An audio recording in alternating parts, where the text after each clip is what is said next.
I'd like to welcome Priya Dutt, former MP and of course a very well-known face, both in politics and also for the work she does with the Nargis Dutt Foundation. Priya, thank you so much for joining us today and being a part of our conclave, where we actually celebrate women achievers. So it's very Thank you so much for having me here, Priya, and really nice to be here amongst all of you. Thank you. In fact, the sign behind you says "Woman with a Plan."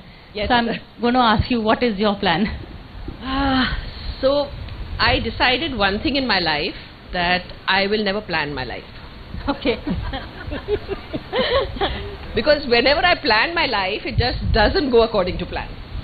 You know, it's happened with me through time, and so I think life throws so many challenges at you, right? You don't know which direction it's going to take you, and you have to be prepared for whatever there is. So I think that's how I live my life, and you know, work through all the twists and the turns, and take it on from there. First, about your politics, the political career.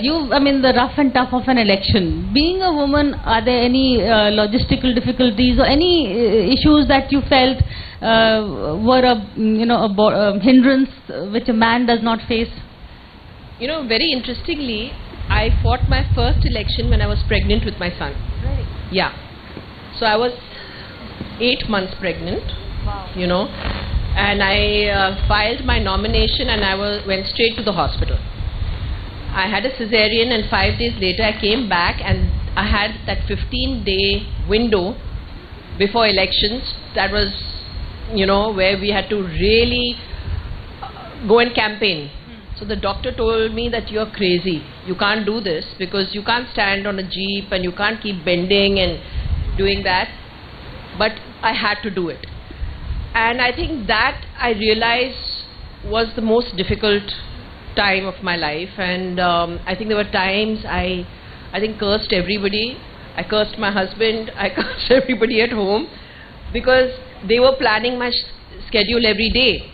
You know, and the plan was such that I had to come back from wherever I am every 2 hours because I was feeding my baby.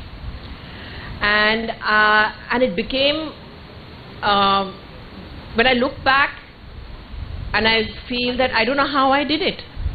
I really don't know how I did it. And but I think, like they say, women suddenly do get that courage when they're put in a situation and they can fight anything. And I think that's what happened. So women go through a lot, you know, in so many ways, emotionally, physically. And when you're in a profession like politics, the woman is thought the last person you can think of, right? I mean, the biggest difficulty was toilets, for God's sakes. Yes. And the first thing I noticed was in Parliament itself, there was a huge toilet block for men, but there was just one toilet for women. Yeah. And that's something which we said, you know, that you have one toilet for a woman with, you know, maybe, and then there are so many toilets for men. So these very little things, which may be little things for everyone else, is a big thing for a woman. That time the speaker was a woman, Meera Kumar. Yes. So we brought it up. I mean, this was the first term, you know, and it was, everything was so new to me. But I do remember that there was a little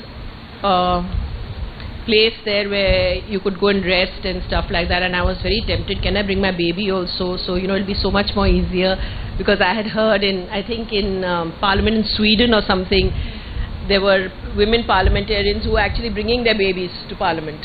And so that, you know, they were comfortable, then they had time to feed their baby and things like that. But, so I just feel some thought must go into, you know, understanding what women go through. That's true. A daycare center in Parliament. If other offices can have it, why not Parliament? Of course. And that's, you know, that really holds a woman back, you know, from joining politics, because it's a 24/7 job. Right. You know, and especially a young woman who is, you know, married, who has children, you know, it gets really very difficult. Very difficult. Yeah. So in fact, the show that we do, which is celebrating today, We Women Want. So it's a weekly show where we raise issues of women breaching the glass ceiling. You know, we've raised issues of domestic violence, laws that help women, IVF, reproduction health, everything. And one thing that's really come across is what you said, women do multitask better, and we've also had men saying they prefer having women colleagues and workers because women don't get frazzled. We know how to multitask and shut shop and go home by 7. We don't want to switch off. And switch off. And not do this drinking with men and the whole avoidance of office. But your elections, for instance, you've had a lot of male colleagues within your party who were a little, what is the right word now? Insecure, to be polite? I didn't blame them, for instance, because I think they felt that why her and not us, because I was so new to politics. I was never groomed for politics. And I very easily got a ticket which people fight for all their life. Correct? And it was something which just fell into my lap, not that I was desperately seeking it. And so I always say, my first election was my father's election. When I won that first election, I really didn't contribute much. It was my father's work, it was my father's everything. So I think that was the angst which was there amongst the people, and so I had to kind of work doubly hard to prove myself. To say that, listen, the next election, if I win, it should be on my terms and my work and my individuality, basically. Yeah. Actually, that is true. The first is the legacy election, and the second is on your merit. But what next? Because even forget the political this thing. There's also you played a lot of work in the organization. You were a part of the organizational setup in Delhi also. So how did you navigate that in terms of family case, Delhi, Bombay? I mean, there were a whole lot of nuances. So I was a weird kind of politician, actually, because not very in that. I was not a very ambitious politician. You hardly come across politicians who are ambitious about their work, right? So I never took on too much because I knew I had to prioritize. Sometimes it's really tempting that main kar dungi, I'll do this also. Give me this responsibility, I'll do this also. But then you get completely frazzled in the sense you're not giving time to your home, your kids, your work. You're dividing yourself too thin. And I didn't want to do that. I never wanted to move to Delhi. That was one thing which I didn't want to do. I didn't want to uproot my entire family and say, please now, because of my political career, please come to Delhi with me. I wouldn't do that. And so I knew what my limitations were. And I made it very clear to, my party leaders as well, that these are my limitations. This is how much I can give, and this is how much I can really, do. And they did understand. Yeah. But I want to ask you about the Congress, because we have the image of BJP being a very patriarchal society. Congress, because it has had so many women leaders, and I would even say the women leaders were better than the men. Yes. But so how would that work in terms of being a woman in a Congress versus being a woman in the BJP? I really can't comment because I think BJP and Congress are very different. Of course, leave aside ideology. Right. I think even in their administration, in the way they function internally, and it is quite different. And I have been out of politics for a while, so I haven't really followed too much, except what I read in the papers and stuff like that. But I feel politics, like what China said, is basically more male-oriented, and but we've seen, for me especially in Parliament, I've never felt that feeling of, oh, I'm a woman, that's why I'm not being able to do this, I'm not being able to do this. I've never felt that, right from day one. Yes, I had, people I had to kind of struggle with in my constituency and in my thing, but I had to stand up for myself, and I couldn't play that woman card there because if I would have, I think it would just go against me, so I had to stand up for myself there.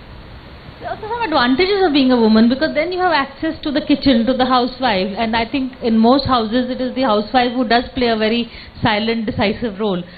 So there are advantages also of being a woman politician. No. Of course there are. I think, you know, this whole thing about women, you know, being a woman, have I felt that, you know, I haven't got enough, or it's also the way you're raised. My father raised me like a little boy, I think. You know, he always told me one thing, that you can do whatever you put your mind to. Nothing can stop you. And I grew up with that idea. And I took that idea with me into politics as well, because that is what I knew. So if I had to face men in politics, I had to face them as just another person. I never put myself in, oh, I'm a woman, so I have to deal with it as a woman. I had to face them as just another person. And I think that is how every woman should really be in their workplace. You know, and that's how I think a little differently in that aspect. Okay, another thing that's come out in my show, which I would like your view on, as you know, a lot of women say that they would rather work in an all-woman workplace, because no. I don't think so. I think you can ask the women here. I don't think so. I'm very comfortable. I'm very comfortable working in an organization with men and women. I think there is mutual respect. There is acceptance. I think that is how the acceptance will even grow, na? If you're going to be isolated and just have an all-male dominated workplace, or an all-female dominated workplace, then what are you doing? You're just creating the divide further. Were you in a co-ed school or an all-girls school? Actually, I was in an all-girls school and all-girls college. And how did that work out? I was fine with that too. Okay, I can't have you not ask you about the Nargis Dutt Foundation, and something that you said a while ago, saying I have taken a break from politics for a little while, or not a little while. I've stepped back from politics. Is it a step back, or is it a no plan? No plan. I think I felt I've given my best years to politics, and I'm not the kind of person who could make politics my life. That's a decision I made when I entered politics, that this is not something I'm going to do all my life. You know, I think I'm more of an adventurer at heart. I want to try new things. I want to do new things. I want to explore new things. And I think being in politics really doesn't do that for me. You know, and I love working with people, for people. And I want the whole country to be my canvas. You know, I don't want it to be limited to just one area, one portion, you know. So I want that freedom. I like my freedom.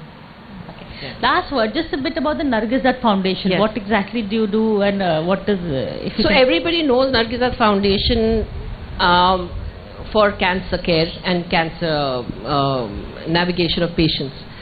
We also do health and education. So of course our focus is cancer care and early detection.